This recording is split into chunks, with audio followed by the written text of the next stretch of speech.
Go ahead. My name is Mukurima, and every week at Good Rabbit Media, we want to give you inspiring and educative stories. And our first guest is an inspiring woman who has a story of her own, and I want her to introduce herself and to our audience. Right, thank you so much, Mukurima. I thank God for being here. My name is Dr. Lynette Marie Long, and I am a woman of God. I'm a man of God myself. I don't know if that qualifies because I was born, of God.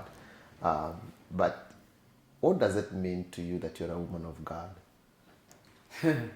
Coming from where I've come from, and passing all those tests and jumping over all those hurdles, what it means to be a woman of God means that I do have a final place in the kingdom of God. Before we go into all that, Okay.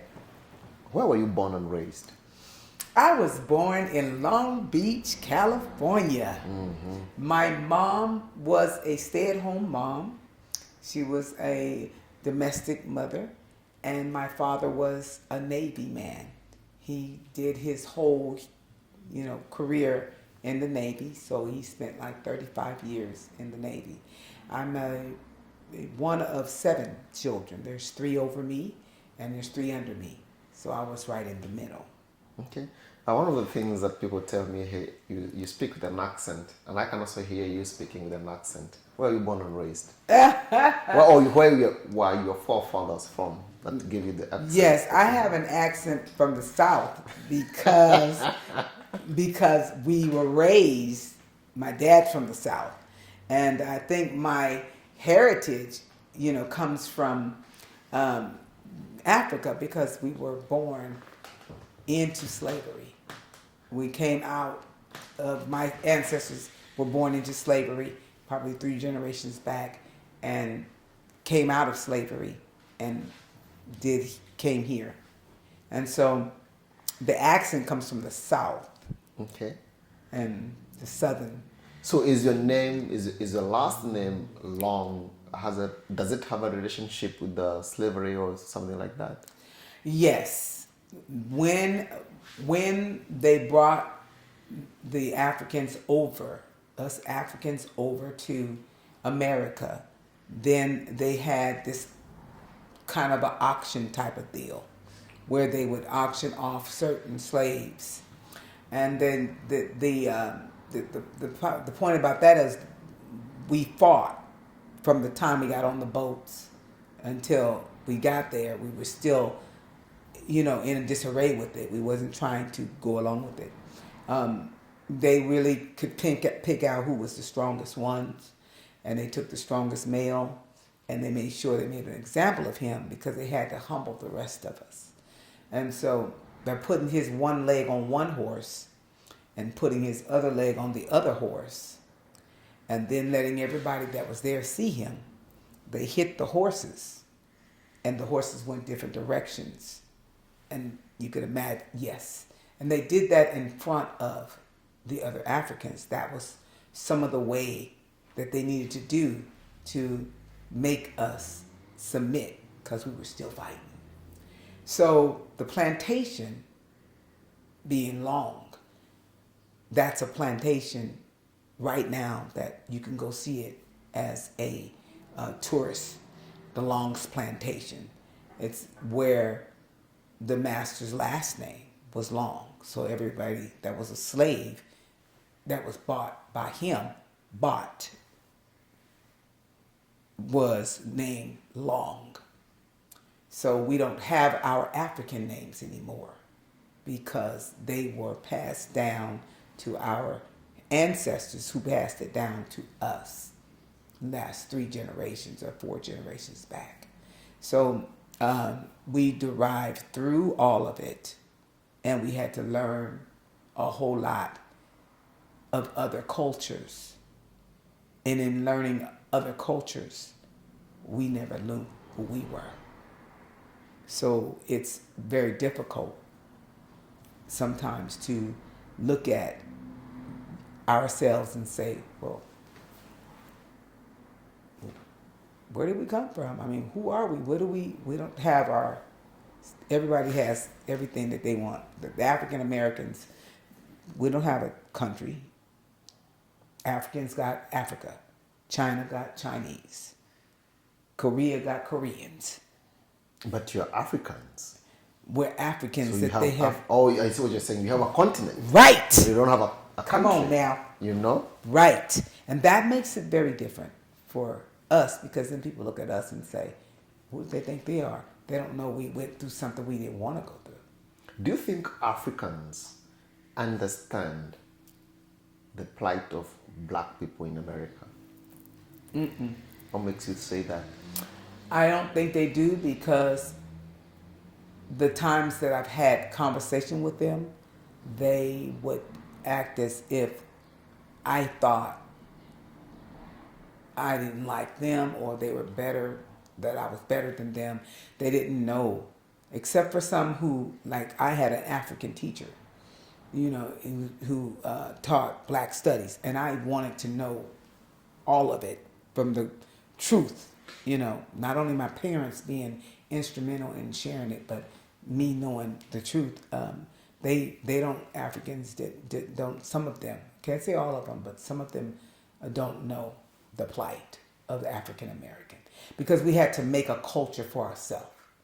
I don't think sometimes it's out of malice, because you also have to understand that the books that Africans read are written by who? The white man. Exactly. So they are written from a white man's perspective. Exactly. So it takes a lot of unlearning when Africans come into America for us to understand, like, what have you been through? Right. On the same token, African Americans sometimes don't also know what Africans Have gone through.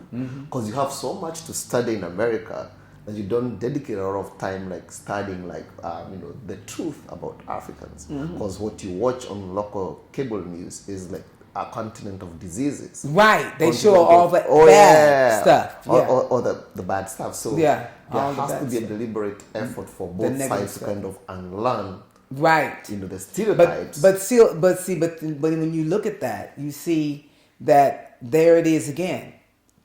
Divide and conquer. Yep. There it is again.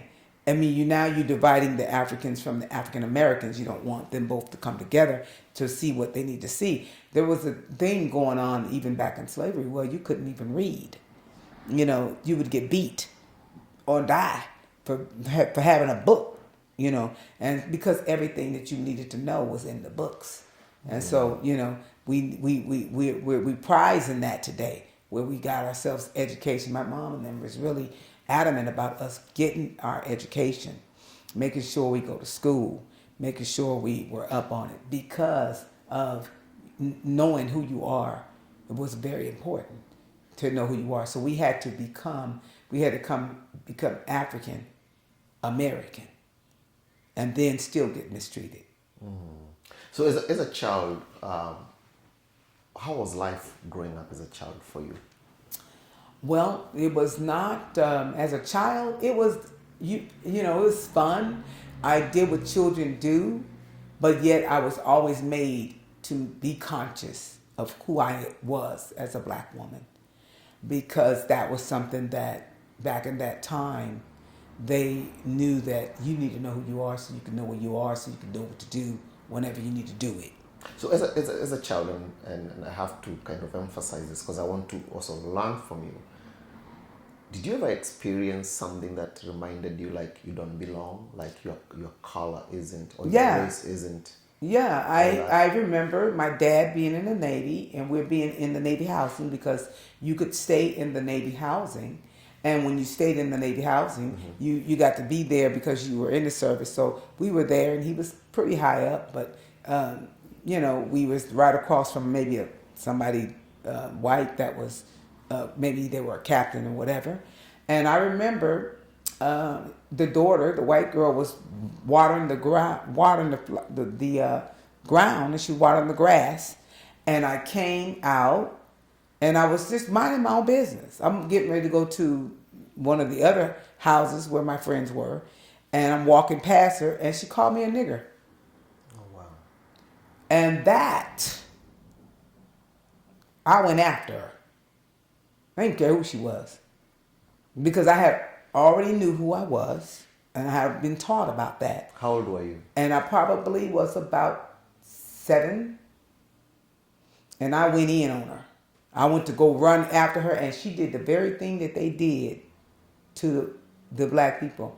She took the water hose she had, and maybe they taught her that, they don't like water, but I was a swimmer. I became a lifeguard when I got grown, older. So I was a swimmer then. So her trying to water hose me, it didn't work. I grabbed the water hose and was pulling the water hose to me to get her. And she dropped the water hose and ran in the house. Now, I never heard nothing else about that. But I think my dad got some flack from that. And I don't know if they busted him down or not. But I know he got some flack from that because the military, the Navy, and the military is still racist. Still got some racism going on in it. But back then, it was real racist. Where they had black people, the black men on one side, the white people on the other side, white men on the other side, and they didn't go in the same pool area together. They didn't do anything. The segregation was horrible.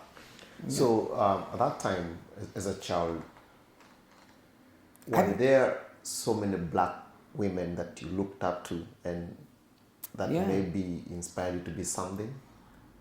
Yeah, and that time, there was people like Rosa Parks who stood. When everybody was saying, do this, she stood and said, I'm not doing that. It kind of made a shift for us when we could see Angela Davis, wear her fro and just, I'm not black power. No, I'm black and I'm proud. Say it loud. I'm black and I'm proud. That reigned through the 70s. Mm-hmm. And we began to, we're black, but it didn't stop us from getting put in jail, beat, raped, or whatever. We were still going through that. We're seeing a shift now, and they're still gunning us down somewhat. Some people are, but we're seeing more people seeing that, wow, that the African race is just hated for what? We see more people seeing it now, but because the technology has made it more vivid, where you can see it, people filming and using their phones, and they started, whoa, what's going on? So there were people that, Shirley Caesar, Mahalia Jackson, people that really just took a stand and just made sure. You had your Martin Luther Kings, you had your Malcolm X's, and you had your, you have your even the black president. In the first one, they said, well, they say a lot about him. He is wearing a tan suit. But we thank God for the people that stood and made sure that we knew it's okay to be free. So what was your dream as a child? What did you want to be? I wanted to be free, number one, and then I wanted to be an actress, number two. So I wanted to be a free actress. I wanted to be able to do what I wanted to do. I watched Shirley Caesar all my young years because I wanted to be that. I was hoping to be a child actress, but my mom and my father wasn't for that. My mom particularly. You're not going up in there, So that was what I wanted. That was my heart. That was my desire. So I posed myself to do that. And I went to school, saying I'm going to be that. And it was all in my mind, my heart, And my mother was trying to get me to do other things. And she was trying to get me to do, what she felt like I should do.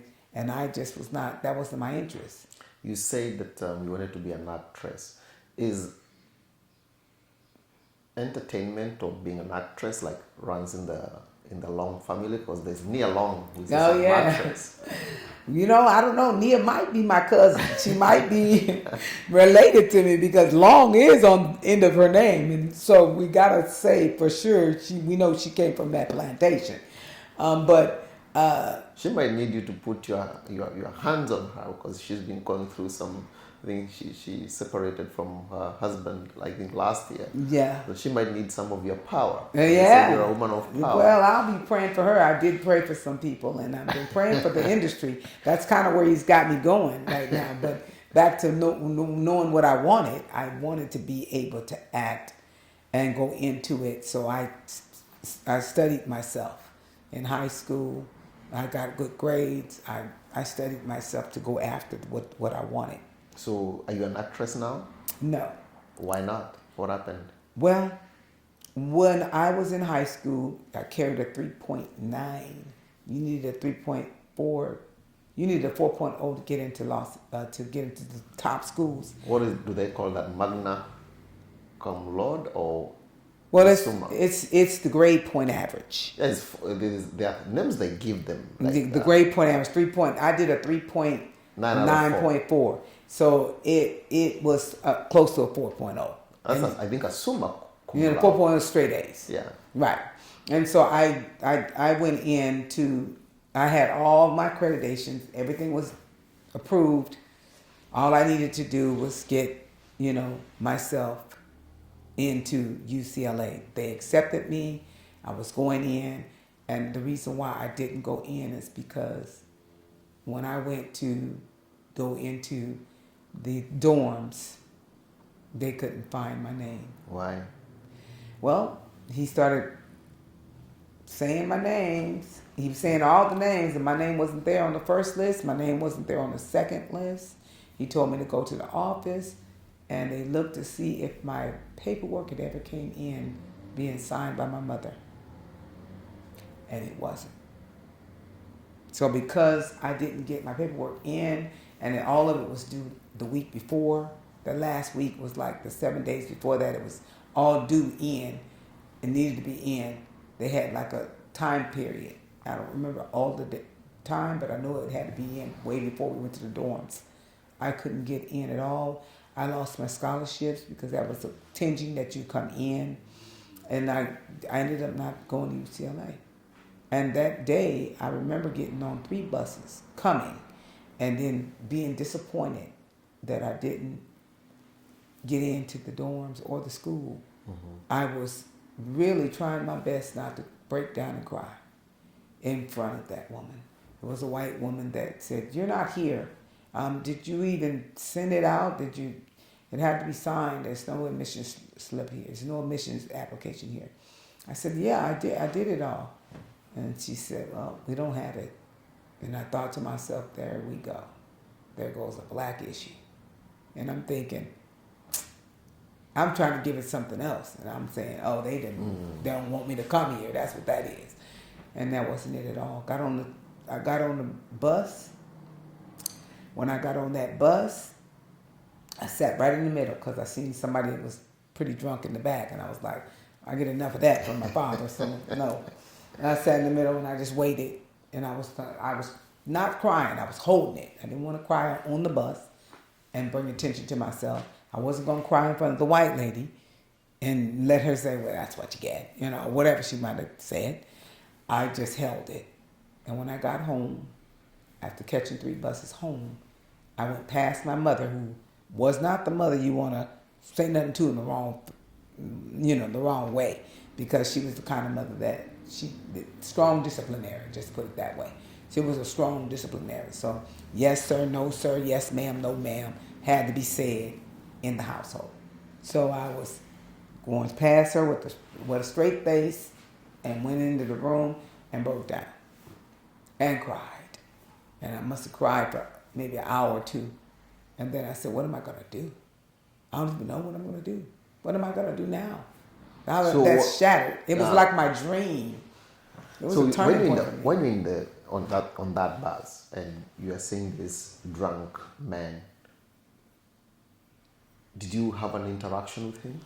The drunk man, wow, it's funny you would say that, because the drunk man definitely tried to reach out to me. He was like, hey, you. And I just, I'm not gonna, hey. He was trying to get my attention, and I wouldn't look until somebody said next to me, he goes, he's talking to that guy back there. I said, He said, no, he's talking to you.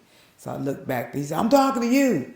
And I was like, so I got up, you know, and I went back there and I said, yes, what?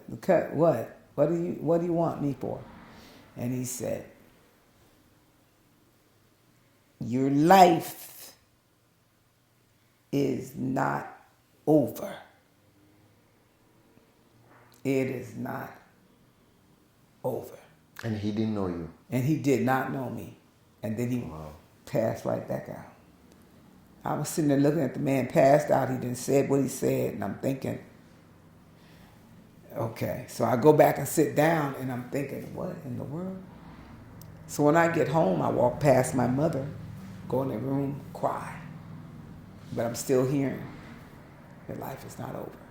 So I was thinking, what am I going to do? You know? So it came to me.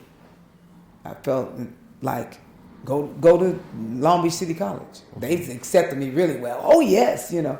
So I went to Long Beach City College. And then the next semester, I joined Cal State Long Beach. So I was doing 2 colleges simultaneously. So what eventually happened to your paperwork for UCLA? Well, after I got through crying and I had to fix myself, a boldness came over me. And normally you don't buck up against my mother at no kind of way.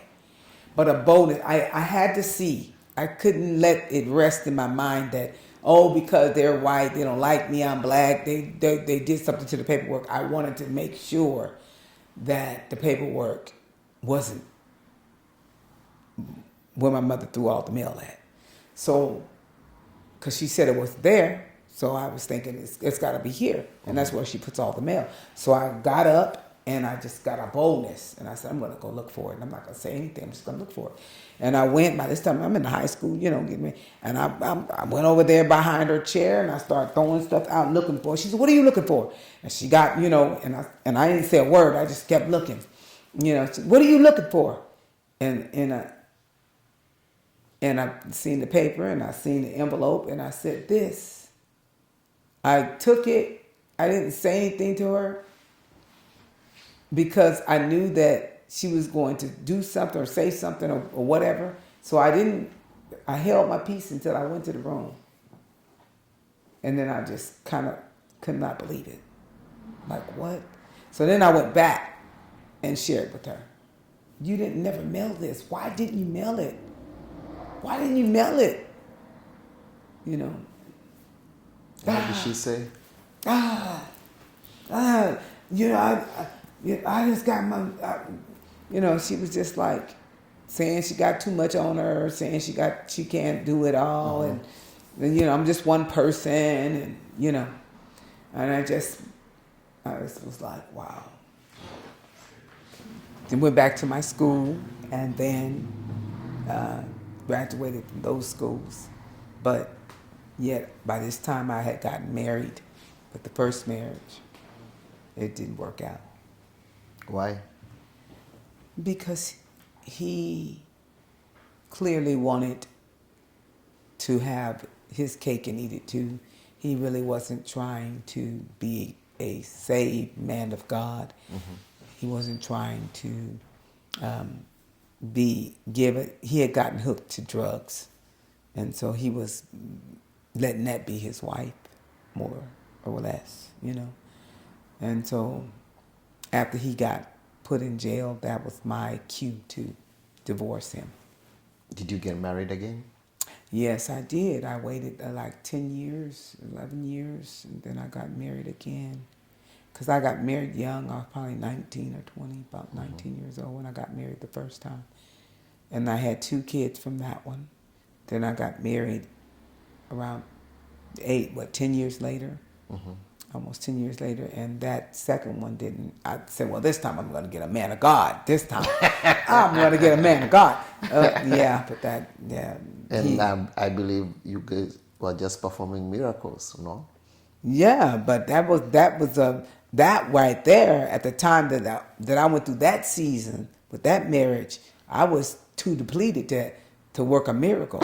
I got really beat down. When he met me, I was fine, but there's an emotional abuse that's horrible. Were there miracles in terms of children?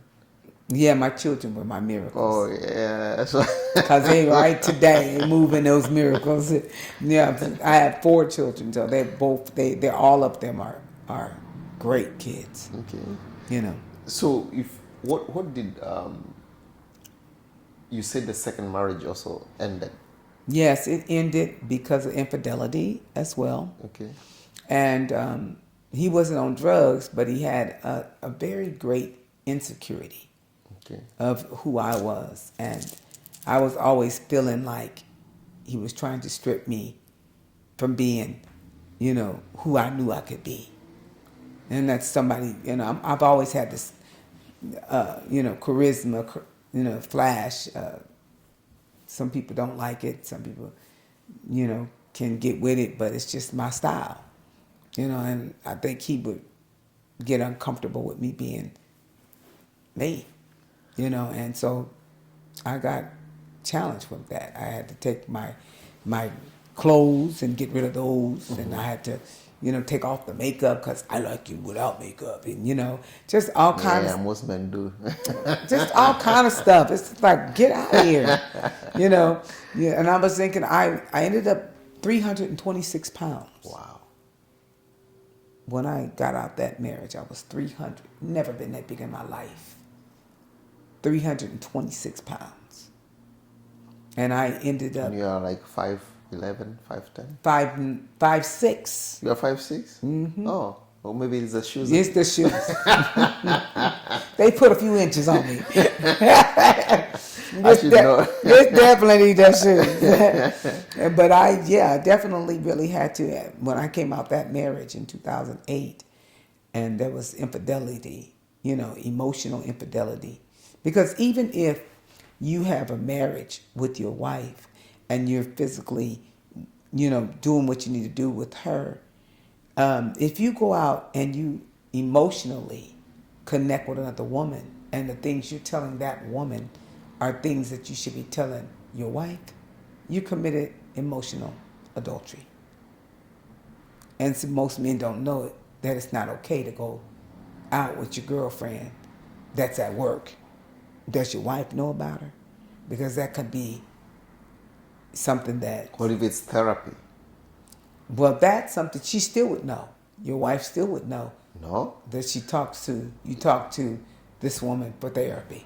No, she doesn't need to know. It's for me, so that I can take care of. That's where the marriage will come to have some trouble, because there needs to be an understanding of the relationship between a man and a woman when they're at work, as opposed to when they're... My thing is, I don't want my husband going to lunch with a woman every day and I don't know about it.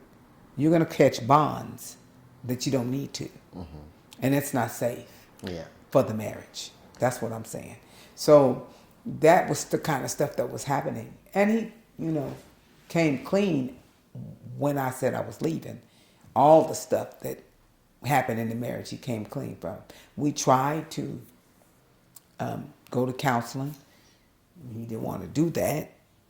Because you got to look at yourself, and that looking at yourself is not easy for everybody to do, So I had my problems in it because I was quick to get tempered.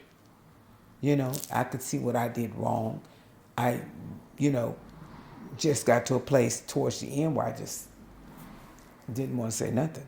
It's like you read my mind, because my next question was like, given you the history of your family, from slavery to having your father and mother in a marriage that wasn't working, mm-hmm. maybe was abusive, mm-hmm. to you now getting into the same institution of marriage, what was your contribution to the downfall of the two marriages? Because it can't just be the men who are like, well, my contribution was that I was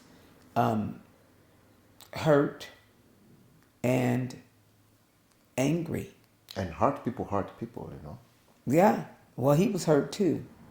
So it didn't mean that, two people hurt that's hard to bring something out of, because he was hurting too, from what his father did and how his father left him, and then he had to be raised up by somebody else, and that didn't work out too as well as it should have, but he made do with it.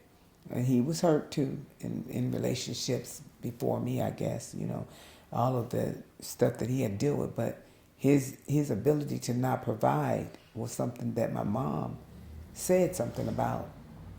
And she said, I'll never forget that, but she didn't say it till it was over. You got yourself somebody lazy. But I thought at the time when she said that she didn't really care about me anyway, because I looked like my dad, so I was always getting the flack. So, you know what I'm saying? So it was like, you look like your dad, he don't be right, he got other women, he's doing this, that, and the other. I'm going to take it out on you. Where y'all going? What y'all do? I was the one that had to report everything he did when I went with him. Or else I would, she would deal with me in a manner that I didn't want to be, dealt with. So, in that sense, two people coming together, both of them hurt.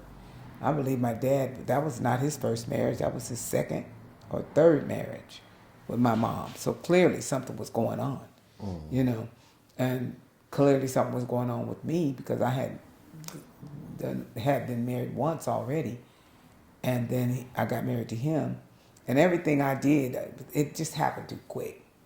One of the reasons why I think I messed up was because I didn't take the time to get to know him. I didn't get to know the first one.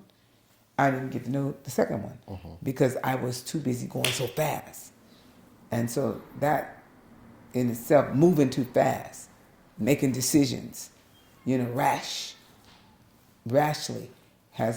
was one of the downfalls in my last marriage, because I'm quick to do stuff.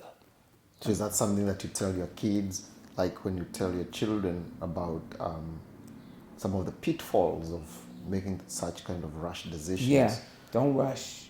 And I do tell they them. listen to you? Yeah. Or they're like, you don't know what you're saying? Yeah, they listen, because they're in their 20s and 30s now, and so they're not making no rush decisions. They're really checking it out and really being friends. I said it's not about having a sexual relationship with somebody and you don't know them. That's not it at all. If a person wants to deal with you, they're going to deal with you for who you are and what you have to contribute to their life.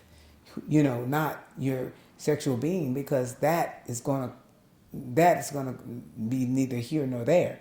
When you get in the relationship, it's going to go to another place. It may be first when you get started, but it always gets pushed to another place. It becomes second or whatever.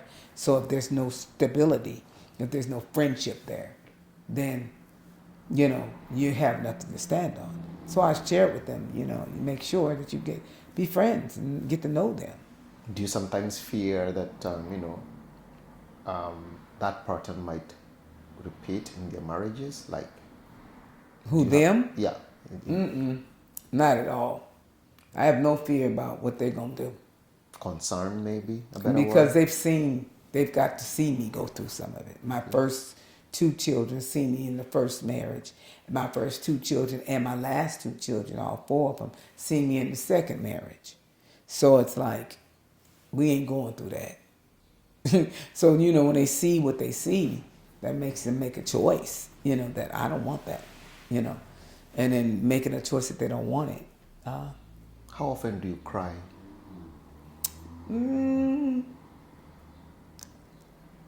Not lately. Well, I do. I When cry. was the last time you cried? Okay, the last time I cried, that's good. This week. Or what made you cry?